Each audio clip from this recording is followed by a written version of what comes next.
Rotorua Intermediate who are going to have a go at writing a new story to do with financial literacy and good habits. We could create a new story but make it more of a New Zealand story, and so we could have a tuatara and a kiori, and working together as a team. We've got Emma, I'm right on that, and what's your name? Raymond. Raymond, nice to meet you. I'm Lucas. Reese. Hey Reese, nice to meet you. Now, I believe you got some talents, Reese. Tell me about your talents. Here we have Anita. And this is Emma. She's got a really creative imagination and she's really good at writing stuff. And Anita likes writing as well. And she's a really good writer. And we've got a couple of the boys on the team. His name is Reese and he's a really good drawer. Lots of people like his drawings. This is Raymond, and say the same thing. He's awesome drawer, cool drawings, cool writing, he's creative. Well, fantastic. I'm just so excited that you've been chosen, the chosen ones, to represent your school. And I'm just really excited that we'll be able to tell this story in a new way. Raymond. Anyway, the thought that I've been having is about a new story, rather than the tortoise and the hare, is to have a story about tuatara and a kiori. And anyone got any ideas how long tuataras live? 150 years? And I believe that they're the only living relative of dinosaurs. Those and alligators. Yeah. So isn't that amazing that they've actually survived, that they are survivors? And so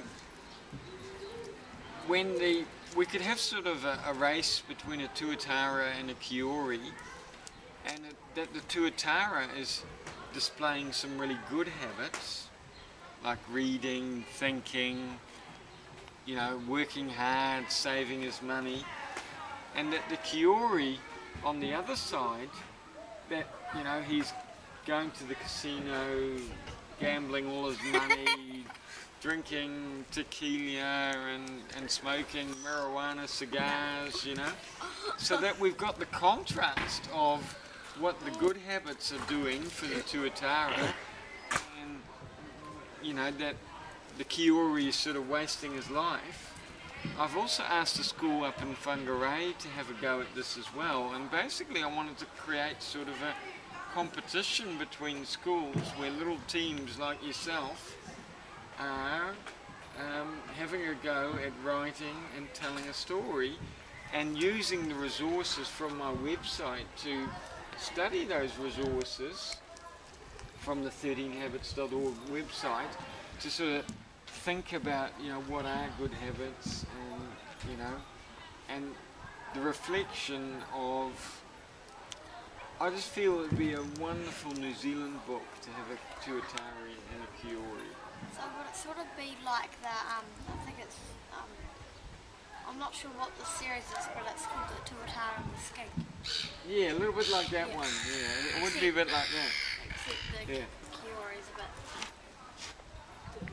Yeah, you're going to have to do a bit of research on books about tuataras and also about kioris, and of course they have a roommate, the tuatara. What are they called? Those New Zealand petrels, the birds? So that could be like a support team. yeah, yeah. Do what you can, it will start a miracle process. What a wonderful mural, and isn't that just the truth? Here we are at Rotorua Intermediate School, and we've got a huge group of students flooding into the gymnasium.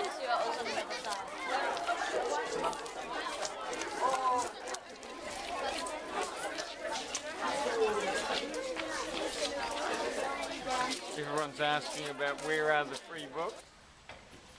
You can be. You can be. Anything.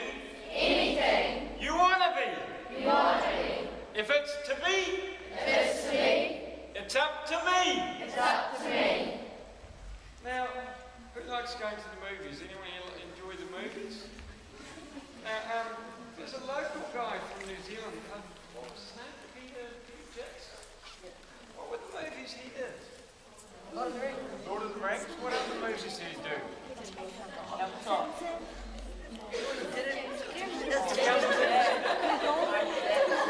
The Hobbit.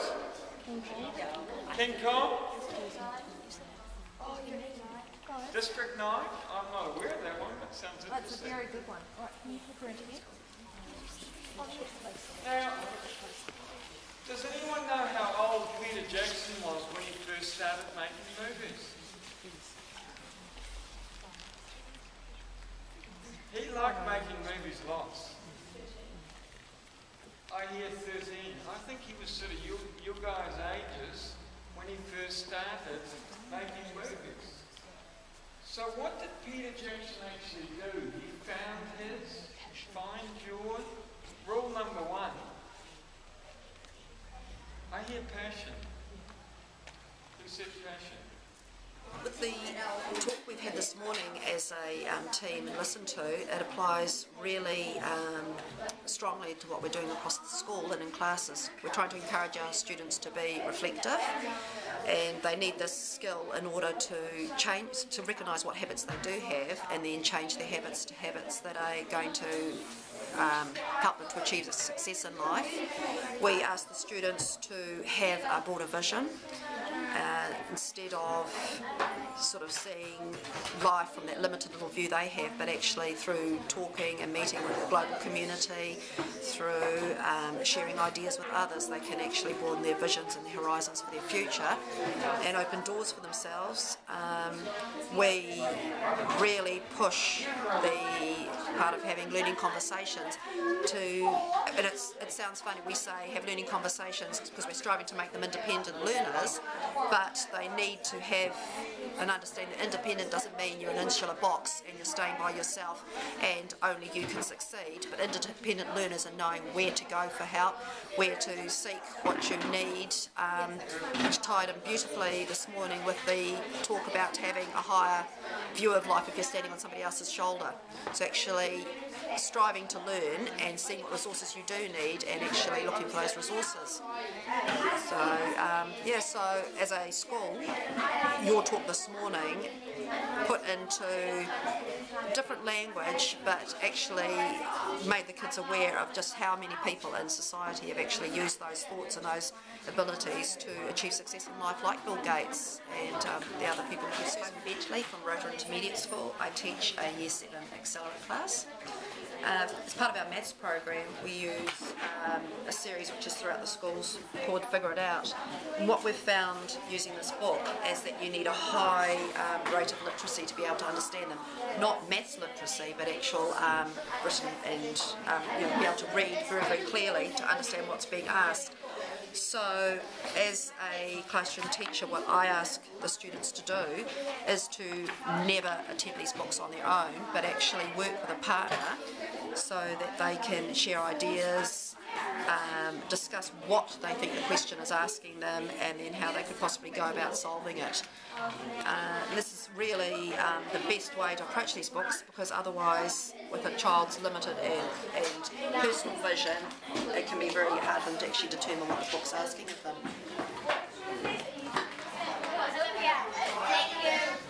So, definitely have the conversations. Is that 14 minutes or 14 seconds?